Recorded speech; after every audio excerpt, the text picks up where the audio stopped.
Hi, this is Shara Zwalji from Astral Connections, and here with me I have Gurjit Mathur. She's a clinical hypnotherapist, is that correct? Yes, I am. Tell us a little bit about this clinical hypnotherapy business of yours. Well, clinical hypnotherapy is really just using hypnosis as a form of therapy to help people overcome issues, whether emotional, physical, such as behavioral or addictions, and really just getting people into a relaxed frame of mind, and then getting to the subconscious mind to get to root causes. That's what, in a nutshell, what clinical hypnotherapy is. What prompted you to take on clinical hypnotherapy as a career, if I may ask? It was a bit of a story. I was in sales. We like stories. Yeah. For about 20 years I was in sales, telecom sales. So it was quite stressful, as any sales job is. Yeah. But then I decided there was just more, there was more that I wanted to do. I wanted to help people. I couldn't quite figure out what I wanted to do. And through the years I've helped a lot of people. They've always come to me. I said to share problems. They want to kind of come to me to share their problems or get advice. So you're a dear Abby. Exactly. So that's kind of happening over the years. Okay. But I just felt that I needed to do something more than just, my 9-to-5 job. So I started reading a lot of books. Actually, some friends and relatives got me into certain types of books to read, like Wayne Dyer and Sylvia Browne, and just started getting me into that spiritual side of things. And when I read them, they really resonated with me, and I really liked what I was reading. It was kind of putting puzzle pieces together. Give me a few specifics, like what resonated with you. Well, give me an idea of something somebody said that said, "Oh my God, this is exactly how I feel or I think." Well, with Wayne Dyer was probably the first one when he talked about source, and he talked about your energy, and that really started. Oh yeah, I get that, and I get gut feelings. Then I read a lot of Sylvia Browne. I mean, not so much as the psychic, but just when she told a story and then about the way people have been helped through, because she did hypnosis through her psychic readings and helping her clients as well. So I knew I wanted to choose that kind of path to help people. And then of course reading lots of other different authors, and it was all about spirituality. It was all about just going within, everything was within you, and your energy. So I eventually I started looking into it more, and I decided to take a course on energy healing. Right. More for myself. I've been through a lot of like emotional. Reiki, or it's heart resonance therapy. Okay. It's a different modality. A different modality. Yeah, there's lots of different energy Yes, modalities. So that's another. It's a divine energy that comes in that you actually become a conduit for. So is it like theta healing, or do you know what I mean when I say theta healing? So tell me a little bit about it then. Tell me heart resonance therapy is, for example, with certain modalities you use earth energy or you use air energy, and this is divine energy that comes through. And again, very similar to Reiki, you can do hands-on, you don't actually have to touch anyone, you can do remote healing, and it's, you just become the conduit for. That's what we are. We are as conduits for the energy and for the transmissions. So going through this program basically makes you more aware of your already built-in gifts, basically. Exactly. So that's what I started with, and I was still looking for more. I looked into counseling, but it wasn't quite what I wanted to do, and then I actually touched upon hypnosis. So I researched that, and as soon as I did my hypnosis course, I knew that was what I wanted to do. Wow. But from that, it's not just the hypnosis. From that, it's big through the energy, through the hypnosis, through just talking to people and developing my own intuition. I can now, through the energy healing, actually pick up messages for people. I mean, I'm not like a reader or a psychic, but I can pick up just, reflexive messages. So describe that to me, like it's a voice in your mind, or? It's just a thought. It's like a thought. It's not like a voice, but it's not even a voice. It's more images and just feelings. Like it's a knowing, I guess. It's a knowing. Yes, it is. It's more like a knowing, and sometimes flashes of just images when I'm working with people. I call in guidance, spiritual guidance, when I'm working with people through energy healing or through hypnosis. Okay. And then you just get the messages and just go with what comes to you. So how about Gurjit's life outside of hypnotherapy and heart resonance? What happens in Gurjit's life outside of that? Apart from taking care of 2 teenagers, that takes up most of my time. Again, I've had a lot of experience in sales, so I'm used to being around people. So I like being around people. I'm a face-to-face person. And I built relationships very well, but I mean, I'm a single mom, so that keeps me pretty busy. And I do actually other work as well. On the corporate side of things, that actually gives me exposure to a lot more people.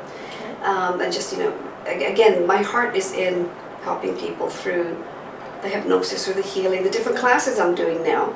I do self-hypnosis classes in groups. You've done empowerment classes. I've done with empowerment classes, exactly, and that's the one that seems to be people are finding a lot more, because it's not hypnosis related. Right. They're attracted to that class, and they're actually finding a lot more. They're getting a lot more out of it, because it's really just making them look at themselves. Mm-hmm. You know, everybody wants to change the world, but how many people want to change themselves first? What did Gurjit want to be when she was younger? I wanted to be an astronaut, actually. We all did.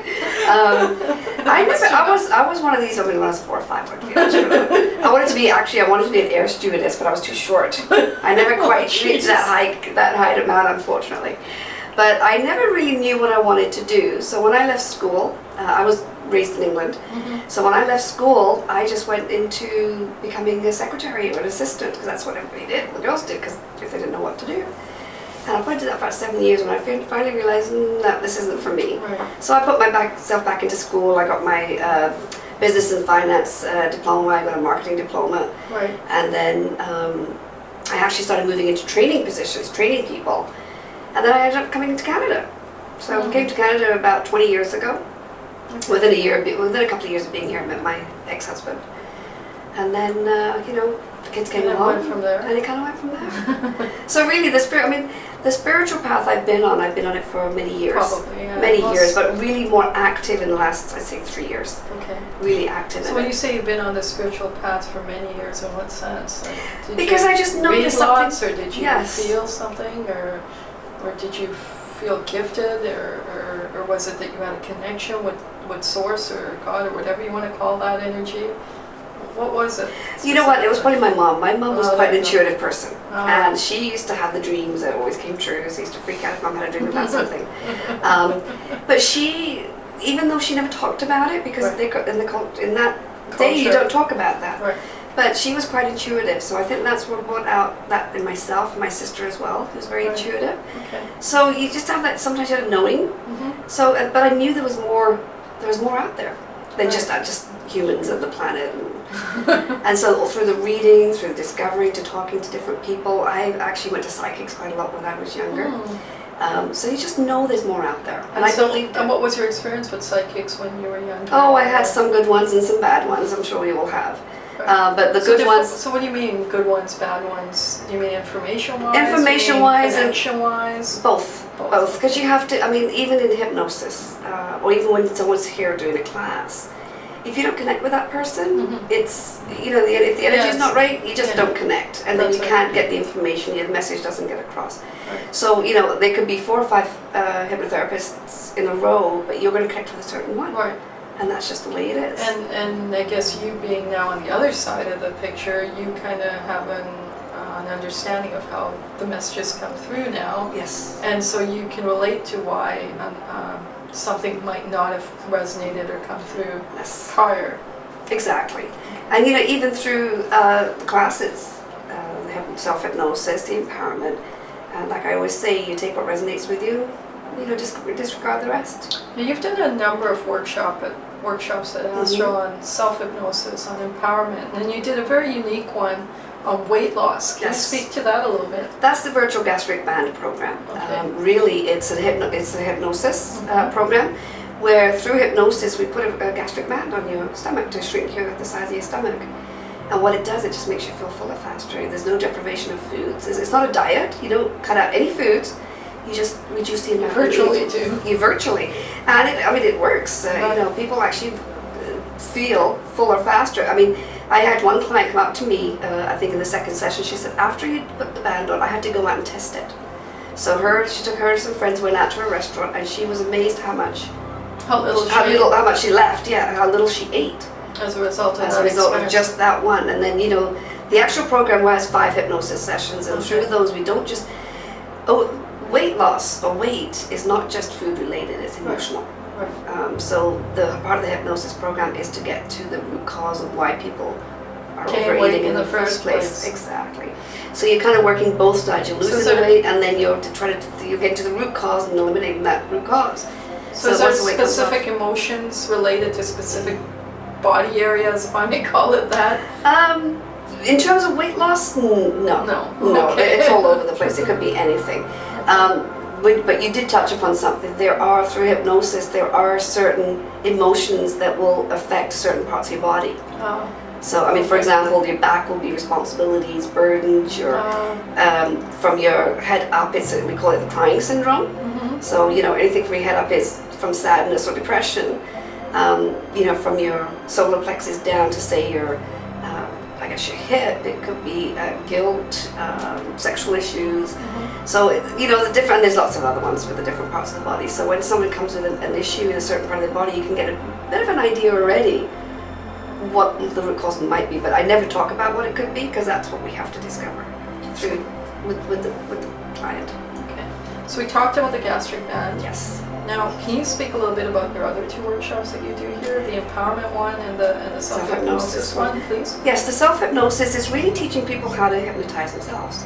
And the purpose of it is for stress management, relaxation, pain management, and just overall calmness. If most people don't sleep well, the majority of people do not sleep properly throughout the night, so just doing hypnosis as a form of meditation, for example. Mm-hmm. Hypnosis can just get you deeper than just a meditation. That's what I like about it, because you can actually take yourself down the steps to go even deeper. And just teaching people how to do that. But I also like to focus on goal manifestation. Mm-hmm. So if people have certain dreams, certain goals, give them the accurate way to manifest it. And I don't want to give any tips away, but there's certain things. That your subconscious mind will believe whatever it's told, whether it's true or not. Right. This is how we get ourselves into situations we get ourselves into these days.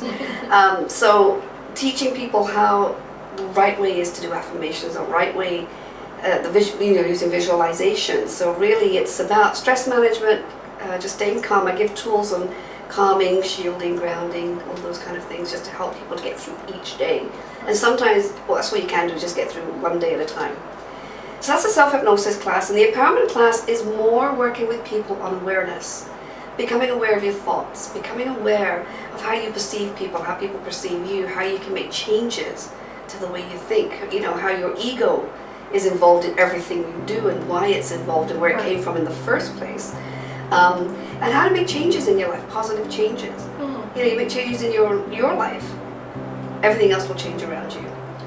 So, oftentimes people have some kind of stigma to hypnosis. Yes. Not everybody, but some people do, because of perhaps a stage act that they attended that had something to do with hypnotherapy and they were involved in it, or just a personal experience. Can you speak to that audience for me a little bit and maybe describe to them how secure and safe people are doing a hypnosis session? Absolutely.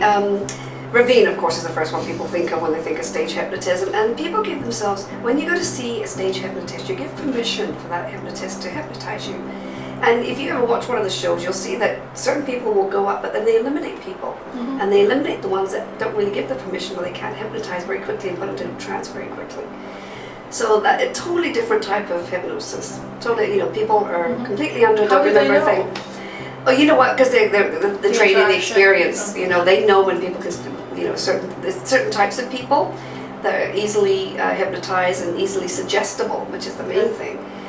So they're through experience and training will understand who are the right people. And you, for example, would also be able to understand whether someone's easily hypnotizable or not. Then, in your experience. Yes, after asking certain questions and going through some certain things, I can know. I can determine how what their suggestibility level is. Right. Because if they're very highly suggestible, I can word things in a certain way. If they're not, if they're low suggestibility, you have to word things a different way when they're in hypnosis, so that subconscious mind registers. Otherwise, it can reject everything. So it's very important to have that skill set. Oh, absolutely. Anyone can be a hypnotist, I would say, with a little bit of training. But to be a proper hypnotherapist, you got to have the proper training, because once a person is in hypnosis, you got to work with them well.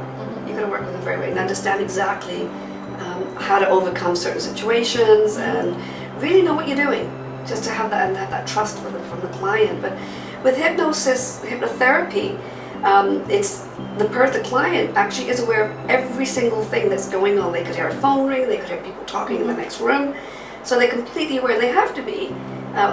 Because when we're talking to the subconscious mind, you want the conscious to be active as well. You're talking to the subconscious mind through that person. They're talking for the subconscious mind. Right. The conscious mind's out of the way. but it's aware. I see. So it's there, but it just isn't involved. So that this is why you're aware of everything that's going on around you. When you wake up, you're aware of everything. So that's where the big difference is. I mean, stage hypnotism, you're basically in a trance, you don't remember anything. And so and your mind, your subconscious mind is also protective. Because if I try to put a belief into someone that they really have strong feelings about, they won't accept it. Okay. So there is a protective measure there. And people feel that I'm not going to remember anything, you're going to control me, you're going to be able to, Exactly. and that's just far from the truth, from the truth. Yeah, but make sure to dispel that for us. Exactly, but as long as it's a proper trained, a certified or a clinical hypnotherapist are the two. I mean, I'm both. Right. But those are people that you need to go see if a person wants to go see them. Well, Gurjit, I've exhausted all the questions That's I have okay. for you. But there might be something you want to share with the audience that I've maybe left out, and feel free to do that. I think we've pretty much covered a lot. It's just it's being more, having the ability to understand awareness, understand how a person can make changes in their life, whether it's through hypnosis, whether it's through the empowerment tools that we give, or even and the other practitioners that do different kinds of modalities of things. It's having that, and that's what I like about the awareness workshop and the self-hypnosis workshop. It gives you tools to be able to use with anything. It's not just specifically for one area or one modality, and it's more general. And you know what, I think the biggest thing for anyone to know is just have an open mind. That's true. You've got an open mind and you're willing to listen. You'll even going through different classes, different workshops with different people, you'll benefit even picking up information here and there. So. You always learn something, even if you think you know it all. If you can walk out, I always say if a person can walk out with one bit of new information that's going to help them, then I've done my job. Absolutely. That's basically what it is. Thank you, Gurjit. Gurjit's going to be with us a lot, and she'll be on October's schedule too, so look October for 19th, her. I think, yes. Thank you. Thank you. Gurjit.